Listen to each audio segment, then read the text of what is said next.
3 quick tips to boost views on YouTube channel. So guys, tips number 1 is still content. यस्तै एउटा महान वैज्ञानिकले भनेको भनाइ यहाँ राख्न चाहे, out of the box thinking.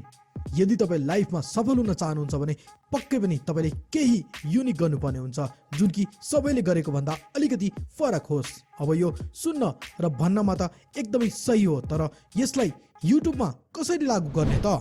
आउनुहोस्, आजको यो भिडियोमा तपाईलाई सम्पूर्ण यस्तै 3वटा टिप्स दिनवाला छु, जसमा 3rd नम्बरको टिप्स त प्रो लेभलको छ भने 2nd नम्बरवाला टिप्सले गर्दा मैले मेरो च्यानललाई ग्रो गराएको थिएँ। तर पहिला कुरा गरौँ टिप्स नम्बर 1 को। त गाइस, मैले भिडियो सुरु हुने बित्तिकै भनेको थिएँ 3 quick tips to boost views on YouTube channel. यानी जे टाइटलमा थियो त्यो डाइरेक्ट भनिदिएँ र यस सँगसँगै मैले टिप्स नम्बर 1 को बारेमा पनि भन्न थालेँ, किनभने संसारकै सबैभन्दा ठुलो युट्युबर मिस्टर बीस्ट को भिडियोमा मैले हेरेको थिएँ। उसले भिडियोको सुरुमा नै आफूले गर्न लागेको च्यालेन्जको बारेमा सबै खुलासा गरिदिन्छ र उतिखेरै टास्क पनि सुरु गर्छ।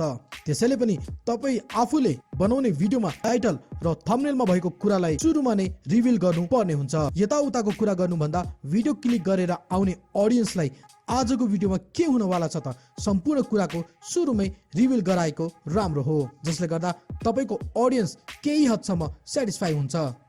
बेसिकली युट्युबमा अर्को छिटै ग्रो गर्ने तरिका भनेको लर्न क्रस क्याटेगोरी, अर्थात् जस्तै गेमिङ च्यानलका केही टिप्सहरू लिनुस् र त्यसलाई आफ्नो च्यानलको क्याटेगोरीमा कसरी यो टिप्सलाई युज गर्न सकिन्छ त्यसको बारेमा सोच्ने र युज गर्ने। किनभने भिन्न भिन्न क्याटेगोरीका टिप्सहरू हामीले सिक्यौँ भने हामीलाई आफ्नो क्याटेगोरीको च्यानलको लागि पनि धेरै आइडियाहरू आउन सक्छ। सो गाइस, त्यस्तै कुरा गरौँ अब टिप्स नम्बर 2 को, जसबाट तपाई अझ धेरै आउट अफ द बक्स आइडियाहरू लिन सक्नुहुन्छ। यसमा अब बुझ्नुपर्ने कुरा यो छ कि नेपालमा भएका युट्युबरहरूले कुरा गरे पनि या नगरे पनि सबै फरेन अर्थात् विदेशी युट्युबरहरूबाट नै इन्स्पायर भएर युट्युबमा आएका हुन्छन्, किनभने अभियसली यहाँभन्दा धेरै पहिला नै फरेनमा युट्युब आएको थियो र उनीहरू हामी भन्दा अलिकति बढी नै एडभान्स पनि हुन्छन्। त्यस्तै तपाई पनि कुनै ठुलो युट्युबरबाट चाहिँ सिक्न चाहनुहुन्छ भने यदि तपाईको टेकको च्यानल रहेको छ भने तपाईले देव डी भन्ने च्यानलबाट सिक्न सक्नुहुन्छ र युट्युब ग्रोथको बारेमा हो भने प्याडी ग्लोवे,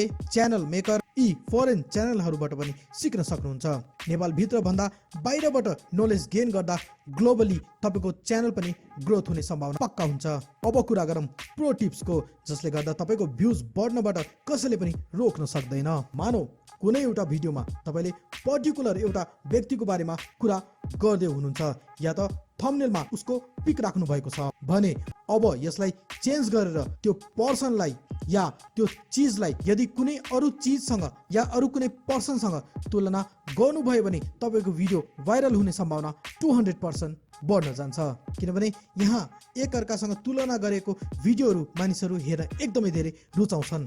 कुनै पनि चिज या पर्सनलाई एकअर्कासँग कम्पेयर गर्नुहुन्छ भने त्यो हेर्ने दर्शकको इन्ट्रेस्ट बढ्न जान्छ र यस्ता भिडियोहरूमा भ्युजको वर्षा नै हुने गरेको देखिन्छ। जस्तै हालको सन्दर्भमा हेर्ने हो भने कमला र समीक्षाको विषयमा बनाएका सम्पूर्ण भिडियोहरू अहिले भाइरल भइरहेका छन्। त्यसले यो भर्सेसवाला भिडियोहरू धेरै हदसम्म भाइरल हुने गरेको पाइन्छ। र गाइस, यदि गर्दा पनि भ्युज र सब्सक्राइबर बढेको छैन भने यहाँ लेफ्ट साइडमा रहेको भिडियोमा क्लिक गर्नुहोला, तपाईको समस्याको समाधान त्यहाँ रहेको छ भन्दै आजको लागि यति नै। नेक्स्ट भिडियोमा फेरि डेफिनेटली भेट्ने बच्चा गर्दै जय देश जय Nepal, take care and good by.